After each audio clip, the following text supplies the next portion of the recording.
What's going on, boys and girls? Let's take a look at the Ignacio Bahamondes versus Christos Giagos fight on this week fight night card. We will start with Ignacio Bahamondes, and at his best, he is an output machine with constant forward pressure. 99 plus strikes in 4 of his 6 UFC bouts. We take a look at some of his contests, like against Roosevelt Roberts. He came in as the underdog, but the odds quickly flipped because of Bahamondes' forward pressure, and by the second round, he was minus 275. Bahamondes in this fight, it was one of the first times he's had an opponent that equaled his height, and Bahamondes put a great focus on the leg kicks, long for the division, and against another long fighter, he landed 31% of his significant strikes to Roosevelt Roberts' legs, and in this fight, overall, he did a great job going head, body, leg, and kept it pretty even across all 3 phases. Again, against the opponent, we see something that we see in a lot of his other fights as well, constant switches of his stance. And this can make it very, very dangerous if he finds that an opponent is doing something repetitive and he sees that he can take an advantage from a different stance.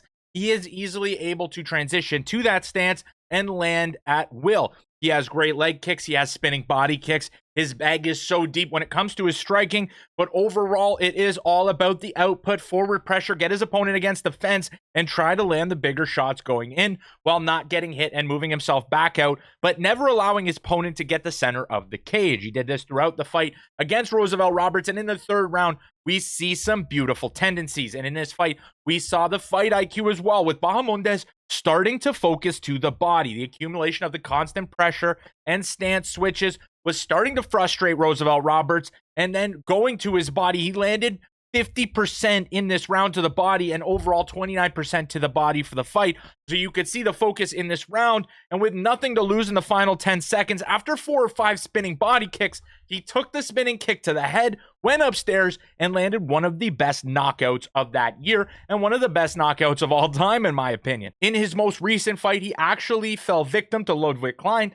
Ludwig came out and immediately established cage control, taking the center, and was able to land a big combination. Klein landing early in this round got him the takedown, and he took advantage of that takedown for nearly 3 minutes in the round and didn't give Bahamondes enough time on the back end to really get it back. Then in the 2nd round, closer, but Klein, with his explosiveness and his grappling, was able to land takedowns, and once he landed takedowns, was able to neutralize Bahamondes, landing the bigger ground and pound strikes while staying safe from Bahamondes, who honestly has pretty good submission skills. Even though he hasn't really had to use it, he does have a submission in the UFC, but doesn't use it that often. And then Klein did it and led to more success.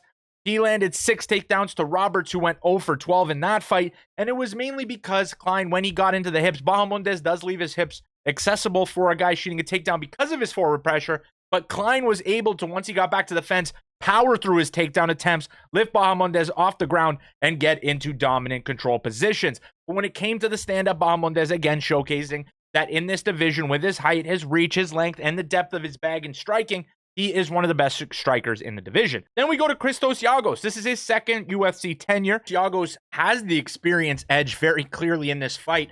When it comes down to his striking, it comes down to his explosive moments, entering the pocket and landing big hooks.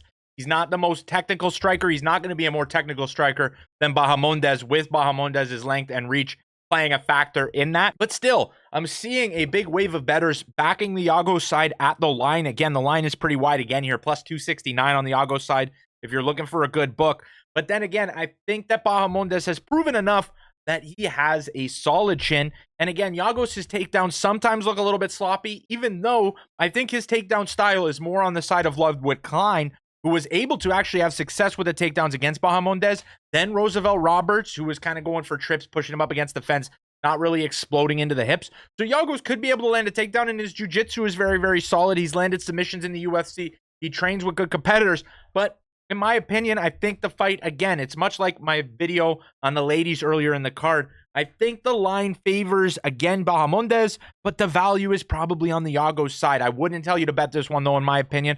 And honestly, a crazy prop I'm thinking, we saw it, Zell Huber was able to force Giagos into a kind of wild takedown, and he snatched the neck. I think there's potential for Bahamondes to do the same thing. We saw it against Rongju. Rongju is not the same jiu-jitsu practitioner as Giagos, so is it like something that I favor 70% chance of happening? No.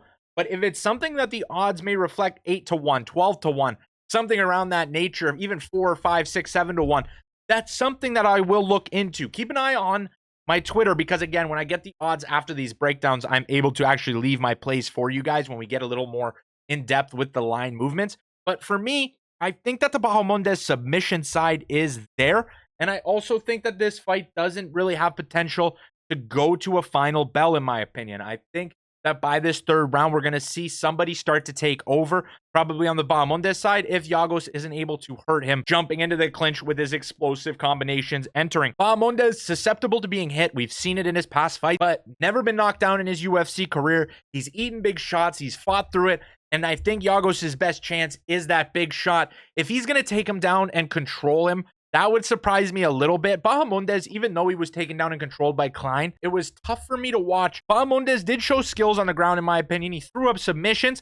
He's going to have to think a little bit more about getting back to the feet than throwing up those submissions.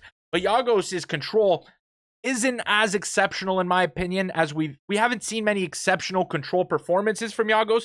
There is one or two scattered here and there, but it doesn't happen on a consistent basis where I'm kind of worried about that for Bahamondes. In my opinion, I think Bahamondes is going to win. I might take a bite at the submission line. Again, if he's able to rock him and find his neck on a sloppy takedown attempt, because Giagos does sometimes have sloppy takedown attempts, and sometimes his takedowns can be pretty premeditated. He likes to shoot from one side, which can start to showcase itself as repetitive. And again, in the Daniel Zellhuber fight, another long striker. Zellhuber a little bit more of a counter striker than Bahamondes, who's in-your-face output machine. But still, Zellhuber was getting caught by the left and right hook in the first round, but it started to get repetitive, where if Giagos wasn't able to land the takedown, his best weapons on the feet were not landing, and Zellhuber was able to counter and read. I think Bahamondes' ability to constantly stance switch is also going to have a big impact in this one. Once he finds an exploit for those hooks on Giagos' entries, I think this fight gets better and better for him over the prolonged period of this fight. Maybe a submission round 2, round 3 might be an even better way to go. But still, I favor Bahamondes. The height, the reach, the technical ability, and the stand-up, and his ability, even though it's sometimes not even showcased, to have a little bit of a jiu-jitsu game. It's not prominent, but you see it, in my opinion. I think he wins this fight. Minus 315, there's not much value in there playing him at the money line spot, so I wouldn't do that. And I see Giagos bettors on him because of his big hooks and power. I don't think he's going to have much success past like a few in the first round, but that's just my opinion. Let me know what you guys think in the comment section below. Subscribe and like the video. And again, I wanted to remind you guys, if you join the Combat Sports Central Discord, I now have a link to my notes when it comes to the UFC Fight Night card best bets and career highlight videos. All my notes are kind of in there, kind of breaking down each of their fights, what I noticed against these opponents and what I looked for. If you want a closer in-depth dive and make sure I didn't miss anything in my breakdowns in these videos, you can go there and check that out. It's free in the Discord. You just click the link and you're able to see it. I update it as the week goes, and it won't be for every fight, depending on how much time I have and how much in-depth ability I have to look at the fighters. But feel free to have a look at that. But thank you so much for watching. If you enjoyed, like, subscribe. I'll see you in the next one. Peace.